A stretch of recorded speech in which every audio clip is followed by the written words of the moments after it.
మొన్న పౌర్ణమి రోజున బెంగళూరు నుండి విద్రశ్వత అశ్వత్థనారాయణ స్వామి రథోత్సవానికి అయితే వెళ్ళాము.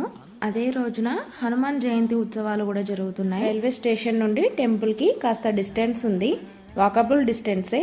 అయితే ఎండలు ఎక్కువగా ఉండడంతో మేము ఆటోలో వచ్చేసాం. అయితే అక్కడ చాలా హీట్ ఉండడంతో రథోత్సవానికి వచ్చిన ప్రజలకి వడదెబ్బ తగలకుండా పక్కన చల్లటి మజ్జిగ అలాగే పెసరపప్పు ఇచ్చారు. ఈ డిస్ట్రిబ్యూషన్ మొత్తం మార్నింగ్ నుండి ఈవినింగ్ 5 o'clock వరకు జరిగింది. అయితే మేము టెంపుల్ కి రీచ్ అయ్యేసరికి మధ్యాహ్నం 12 o'clock అయింది.